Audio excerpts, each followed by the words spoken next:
Bonjour, aujourd'hui je vais vous parler de comment choisir un cours de chinois, comment choisir un manuel de chinois, comment choisir des leçons, des MP3, etc. Qu'est-ce qui va être adapté? Comment faire votre choix lorsque vous voulez apprendre le chinois? Parce que souvent les gens ils disent je vais apprendre le chinois, mais ils réfléchissent pas beaucoup et ils sautent sur la première occasion venue. Et qu'est-ce qu'ils font? Eh bien, ils vont par exemple à la bibliothèque, ils vont acheter un livre ou emprunter un livre donc qui parle du chinois et ils vont se mettre dans leur apprentissage. Ou bien ils vont se dire j'ai du temps en voiture, et bien je vais mettre un CD qui va m'enseigner le chinois pour rentabiliser le temps. C'est très bien, c'est une bonne initiative, ça c'est certain. Mais est-ce que c'est suffisant pour bien apprendre? Si vous voulez choisir de bons outils pour apprendre le chinois, je vais vous expliquer maintenant pas à pas comment travailler, comment réfléchir votre apprentissage. En fait, ce que vous devez penser, c'est pas je vais prendre ça et je vais apprendre. Non, c'est je vais prendre ça et qu'est-ce que cet outil ne m'offre pas? Par exemple, vous allez prendre un livre, qu'est-ce que le livre ne vous offre pas? Le livre ne vous offre pas, par exemple, l'audio. Alors peut-être que vous devriez plutôt vous tourner vers des livres avec CD audio. Et là, par contre, qu'est-ce que ça ne vous offre pas? Eh bien, ça ne vous offre pas des exercices. Alors peut-être que vous devriez prendre un livre avec des CD audio et des cahiers d'activité, plus les corrections des exercices, bien évidemment. Là, vous avez aussi un manque. Le manque, c'est quoi? C'est que, eh bien, il n'y a personne qui va vous expliquer vos erreurs. Vous avez la réponse bonne, vous avez votre erreur, on vous donne la bonne réponse, vous ne savez pas pourquoi, on vous explique pas comment ça marche, mais c'est comme ça. Vous avez aussi, eh bien, les MP3. Il y a des gens qui téléchargent, j'avais déjà conseillé notamment aussi des MP3 pour mettre dans la voiture, par exemple. Je remettrai ça dans la fiche PDF qui résume tout ça en dessous de la vidéo juste après. Les MP3, c'est très bien. Mais si vous ne prenez que ça, qu'est-ce qui vous manque? Il vous manque l'écrit. Bien évidemment, vous allez pouvoir dire des mots, vous allez pouvoir même peut-être répéter des phrases par cœur, mais vous n'allez pas comprendre la structure. Et vous n'allez pas pouvoir non plus bien vous exprimer. Parce que si vous devez expliquer quelque chose, un caractère par exemple, ou un mot, et que vous avez un petit défaut de prononciation, généralement les Chinois, quand ils se parlent entre eux, eh bien ils dessinent le caractère sur la paume de la main, un caractère virtuel comme ça, pour dire tiens, je parle de ce caractère-là et pas de ce que tu crois comprendre. Eh bien ça, vous ne l'aurez pas. Après, bien évidemment, qu'est-ce que vous aurez si vous avez un prof particulier?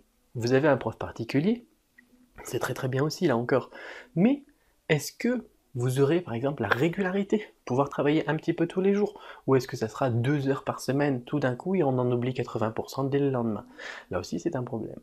Qu'est-ce que vous avez encore? Après, il faut aussi juger de là où vous êtes. Si vous êtes à la ville, bien évidemment, vous n'aurez peut-être pas besoin d'un prof particulier, peut-être qu'une méthode audio, vidéo, plus par exemple PDF ou n'importe quoi, un truc qu'on peut trouver hein, dans les librairies, ça va vous être très utile et vous pourrez aller vous entraîner parce qu'il manquera cette partie interaction au Café des Langues. Regardez si dans votre ville il n'y a pas un Café des Langues. Mettez dans Google Café des Langues, espace, le nom de votre ville, hein, comme ça par exemple, et vous allez pouvoir rencontrer des personnes qui parlent ou qui s'entraînent, qui apprennent la langue que vous étudiez. Donc ici, nous, en l'occurrence, le chinois. Bien évidemment, après, on a encore ce problème de temps. Est-ce que vous avez du temps à aller consacrer une, deux, trois fois par semaine, ou voire en fonction de votre café des langues, hein, de votre association, pour aller donc à cet endroit? Est-ce que vous avez le temps de vous déplacer, d'aller passer tout là-bas 1 heure ou 2 avec donc des personnes qui apprennent et pour interagir, vous entraîner, vous autocorriger? Ou est-ce que vous n'avez pas ce temps et est-ce que vous devez travailler chez vous?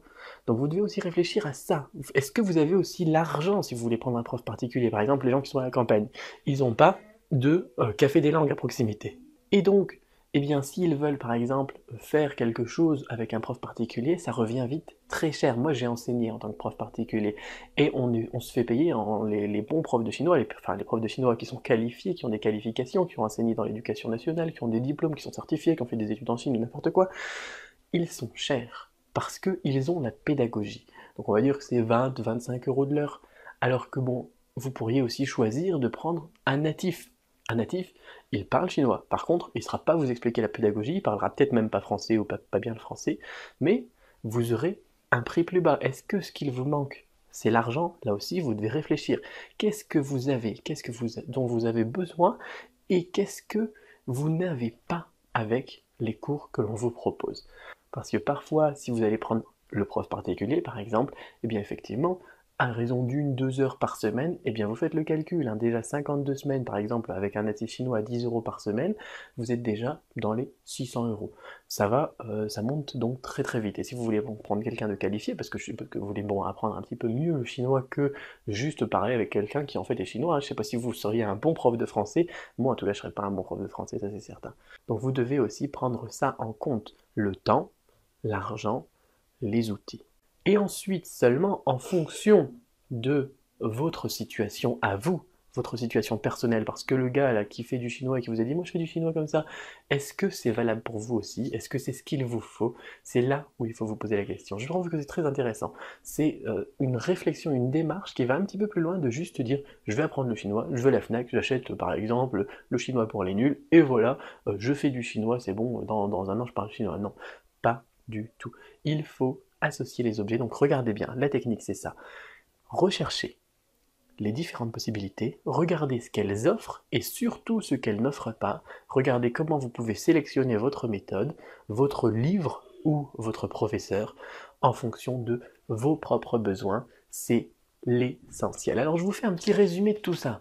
En dessous, dans la fiche PDF donc, qui est jointe à cette vidéo, ainsi elle est encore disponible, donc juste en dessous de la vidéo, et dedans vous allez retrouver non seulement donc, un petit résumé, cette explication de ce choix qui me paraît vraiment important, parce que souvent les gens ils disent je fais du chinois depuis 6 ans, mais j'ai même pas un niveau HSK1, et ça c'est pas bon, c'est pas faire du chinois, c'est pas bien apprendre c'est vraiment important. Et je vous mets aussi les différentes ressources que vous pouvez exploiter. Par exemple, un livre qui va vous expliquer le chinois grosso modo. Un livre qui va vous aider donc à apprendre le chinois. Un livre plus CD audio d'un professeur reconnu, Monsieur Bellas. Donc juste ici en dessous, d'ailleurs il y en a sorti un nouveau, je lui ferai de la pub comme ça. Et aussi les notions aussi, donc tout ce qui est fiches PDF, tout ça, les méthodes qui sont sur le marché, plus bien évidemment le prix des profs particuliers, et aussi tout ce qui est MP3, méthode audio, et je vous laisse donc découvrir tout ça, compléter votre méthode actuelle, ou recommencer avec une bonne méthode. Vous pouvez trouver tout ça en dessous de la vidéo à télécharger tout de suite.